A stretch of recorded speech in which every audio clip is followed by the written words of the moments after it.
ഇവിടെ ബോക്സിൽ തന്നേക്കുന്ന നോക്കാം. വന്ദേ മാതരത്തെക്കുറിച്ച് 1882 ബംഗാളി ഭാഷയിൽ ബങ്കിം ചന്ദ്ര ചാറ്റർജി രചിച്ച ആനന്ദമഠം എന്ന നോവലിൽ നിന്നാണ് നമ്മുടെ ദേശീയ ഗീതമായ വന്ദേ മാതരം എടുത്തിട്ടുള്ളത്. ഭവാനന്ദൻ എന്ന കഥാപാത്രം ആലപിക്കുന്ന ഗാനമായാണ് വന്ദേ മാതരത്തെ നോവലിൽ പരാമർശിക്കുന്നത്. നീൽ ദർപ്പൺ ബംഗാളിലെ നീലം കർഷകർ അനുഭവിക്കുന്ന ദുരിതങ്ങളെ ആസ്പദമാക്കി 1860 ദീനബന്ധു മിത്ര രചിച്ച നാടകമാണ് നീൽ ദർപ്പൺ. ബംഗാളിലുണ്ടായ ക്ഷാമം പരിഹരിക്കുന്നതിന് ഈസ്റ്റ് ഇന്ത്യ കമ്പനി യാതൊരു ശ്രമവും നടത്തിയില്ല. അതിനാൽ ദരിദ്രരായ കർഷകരും തൊഴിലാളികളും ബ്രിട്ടീഷുകാർക്കെതിരെ പോരാടി. കർഷക കലാപത്തിന് സന്യാസിമാരുടെ പിന്തുണയും ഉണ്ടായിരുന്നു. അതിനാൽ ഇവ സന്യാസി കലാപങ്ങൾ എന്നറിയപ്പെടുന്നു. സന്യാസിമാരോടൊപ്പം ഫക്കീർമാരും ബ്രിട്ടീഷുകാർക്കെതിരെ കലാപത്തിൽ അണിചേർന്നു. അതുകൊണ്ട് ഈ കലാപത്തെ സന്യാസി ഫക്കീർ കലാപം എന്നും വിളിക്കുന്നു. ഭവാനി പഥക്, മജ്നു ഷാ എന്നിവരായിരുന്നു സന്യാസി ഫക്കീർ കലാപത്തിന് നേതൃത്വം നൽകിയത്. കൃഷിയിൽ നിന്ന് കലാപത്തിലേക്ക്. ബ്രിട്ടീഷ് കൊളോണിയൽ ഭരണത്തിനെതിരെ നടന്ന ഏറ്റവും പ്രധാനപ്പെട്ട കാർഷിക കലാപമായിരുന്നു ബംഗാളിലെ നീലം കർഷക സമരം. 1859 ഈ കലാപം. ഇതിന് കാരണമായ സാഹചര്യങ്ങൾ നമുക്ക് നോക്കാം. ബ്രിട്ടീഷുകാരായ തോട്ടക്കാർ ഗ്രാമപ്രദേശങ്ങളിൽ സ്ഥാപിച്ചിട്ടുള്ള ഫാക്ടറികൾക്ക് ആവശ്യമായ അമരച്ചെടി കൃഷി ചെയ്യാൻ കർഷകരെ നിർബന്ധിച്ചു. അമരച്ചെടിയിൽ നിന്ന് ഉൽപ്പാദിപ്പിക്കുന്ന നീലം ബ്രിട്ടീഷുകാർക്ക് മാത്രമേ വിൽക്കാൻ കഴിയുമായിരുന്നുള്ളൂ. നീലത്തിന് കമ്പോള വിലയേക്കാൾ താഴ്ന്ന വില മാത്രമാണ് കർഷകർക്ക് ബ്രിട്ടീഷുകാർ നൽകിയിരുന്നത്. കടുത്ത ഭക്ഷ്യക്ഷാമത്തിനും ചൂഷണത്തിനും സാമ്പത്തിക ബുദ്ധിമുട്ടുകൾക്കും ഇത് വഴിതെളിച്ചു.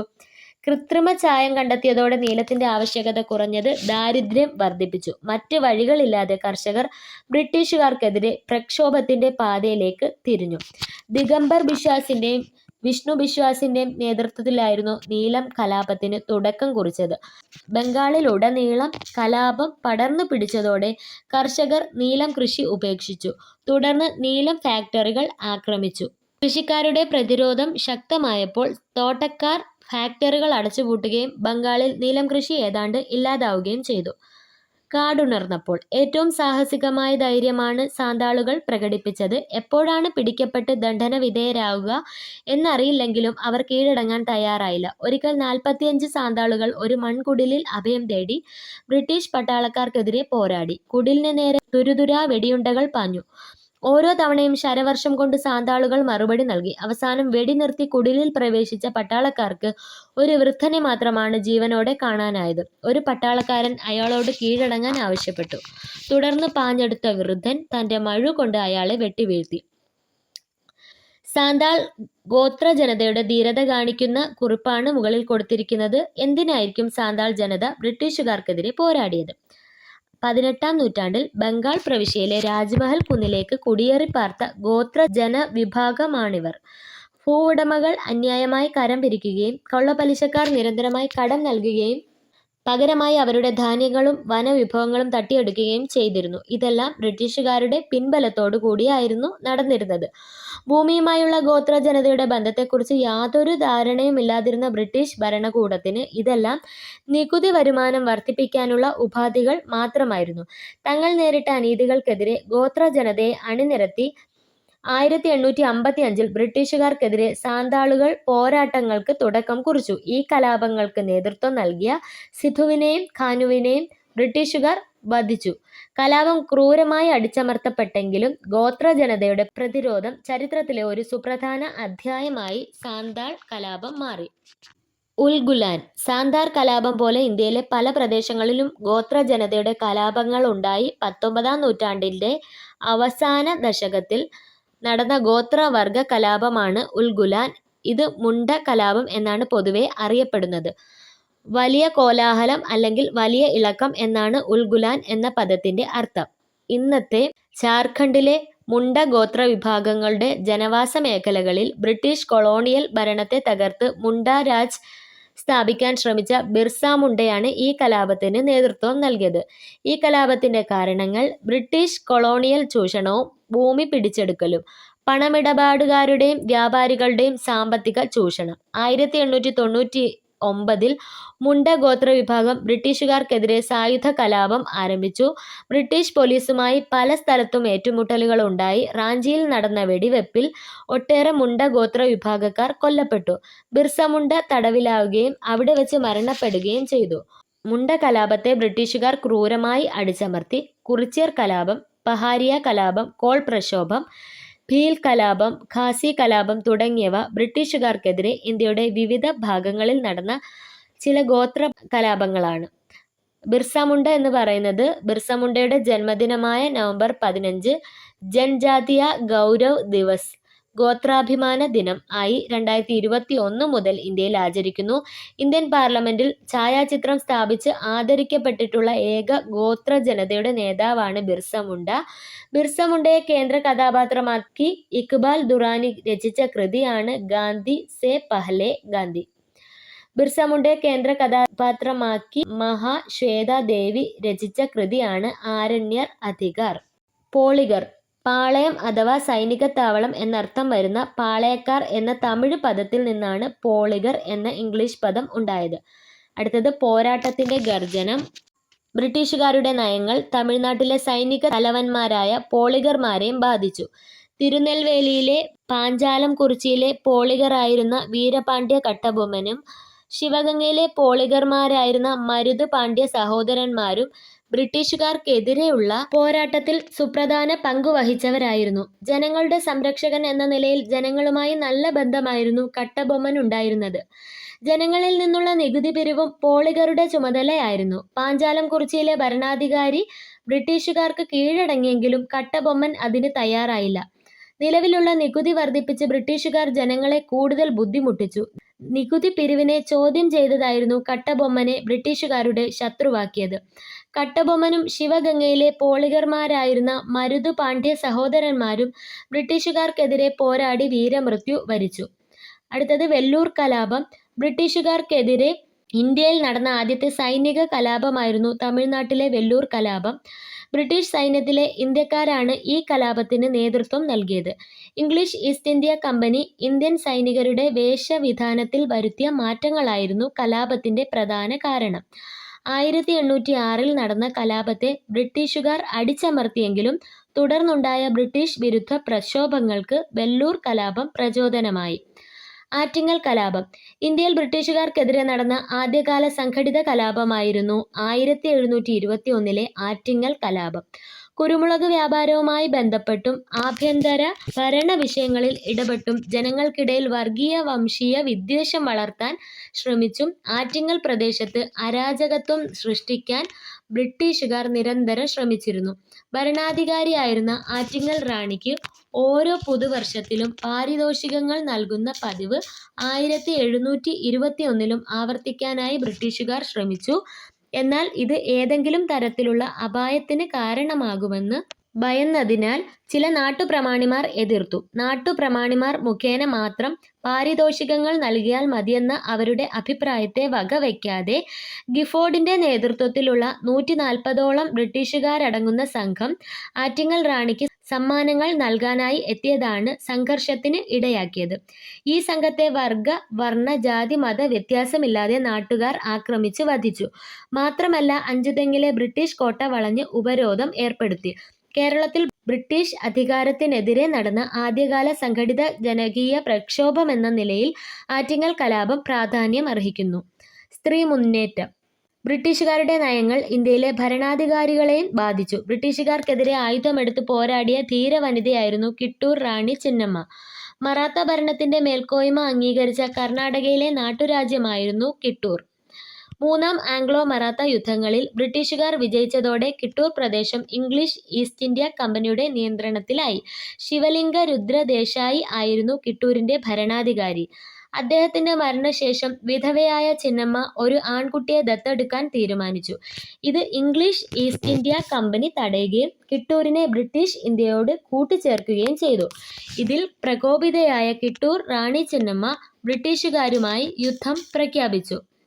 1829 ബ്രിട്ടീഷുകാരുടെ തടവിൽ കഴിയവേ റാണി ചിന്നമ്മ മരണപ്പെട്ടു. അടുത്തത് ബോക്സിൽ കൊടുത്തേക്കുന്നതാണ് ബ്രിട്ടീഷ് സാമ്രാജ്യത്തെ പിടിച്ചു കുലുക്കിയ കൊടുങ്കാറ്റ്. കൻവറും സംഘവും നദീമധ്യത്തിലേക്ക് നീങ്ങി തുടങ്ങിയപ്പോഴാണ് കരയിൽ നിന്ന് ഇംഗ്ലീഷ് പട്ടാളം വെടിവെച്ചു തുടങ്ങിയത്. കൻവർ സിംഗിന്റെ ഇടത് കൈക്ക് വെടിയേറ്റു, കൈ ഒടിഞ്ഞു തൂങ്ങി. കൻവർ സിംഗ് പിന്നെ മടിച്ചില്ല. ആ സാഹസികൻ അരയിൽ തിരുകിയ കഠാരയെടുത്ത് നിഷ്പ്രയോജനമായ ഭുജം വെട്ടിക്കളഞ്ഞു. ഗംഗാമാതാവിന് ഇത് ഞാൻ തർപ്പണം ചെയ്യുന്നു എന്ന് പറഞ്ഞാണ് മുറിച്ചെടുത്ത അവയവഭാഗം നദിയുടെ കയത്തിലേക്ക് വീശിയെറിഞ്ഞത്. 1857 കലാപത്തിൽ ബ്രിട്ടീഷുകാർക്കെതിരെ പോരാടിയ കൻവർ സിംഗിന്റെ ധീരതയെക്കുറിച്ചുള്ള വാക്കുകളാണിത്.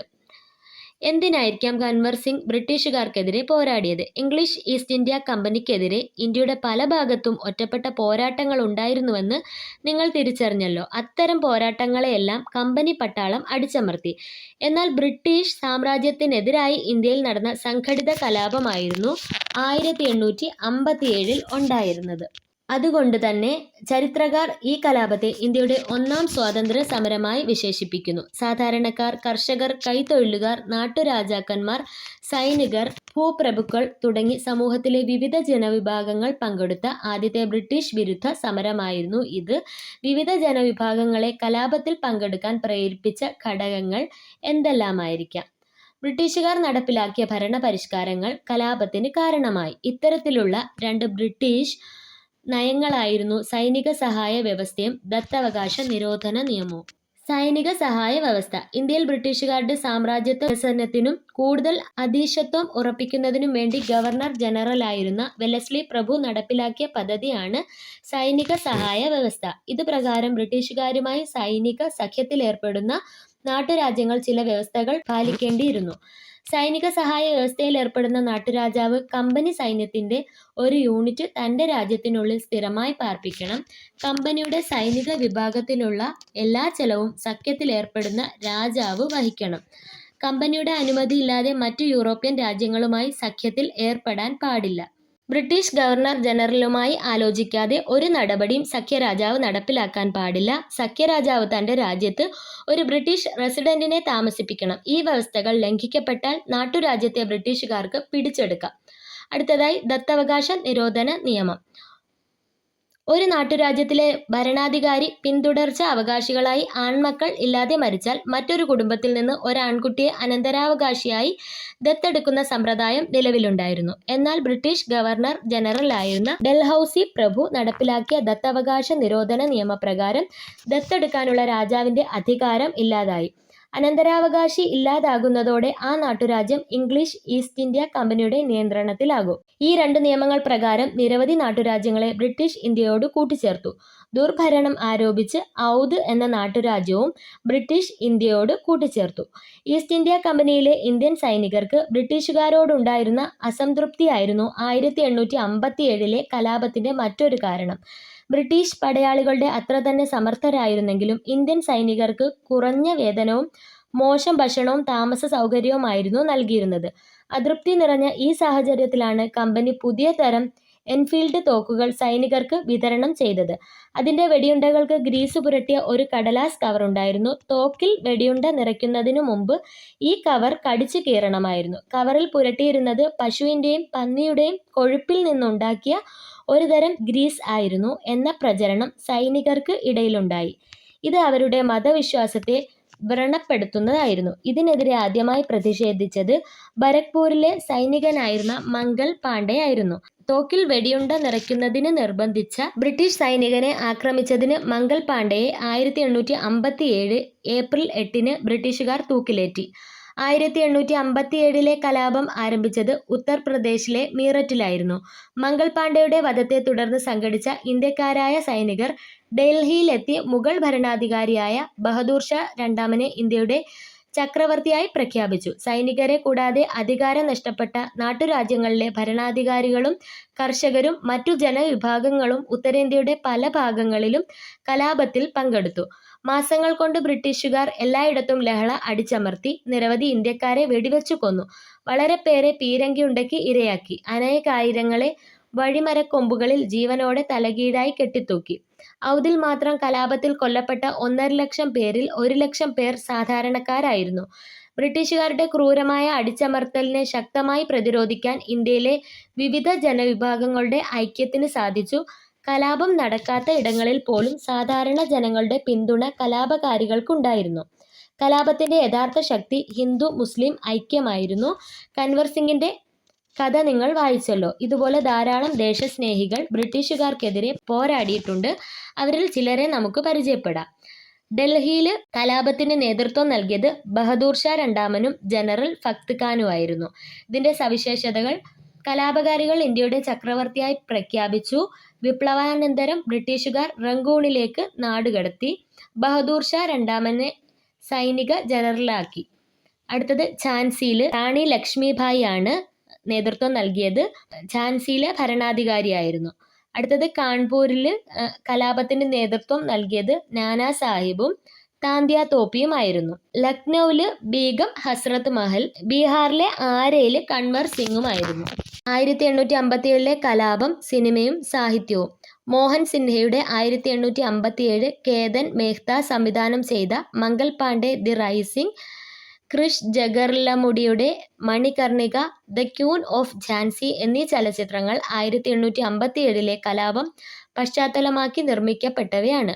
മഹാശ്വേതാദേവിയുടെ ഝാൻസി റാണി, മലയാറ്റൂർ രാമകൃഷ്ണന്റെ അമൃതം തേടി എന്നീ നോവലുകളും 1857 കലാപം പശ്ചാത്തലമാക്കി രചിക്കപ്പെട്ടവയാണ്. 1857 കലാപത്തിന് ചില പരിമിതികളുണ്ടായിരുന്നു.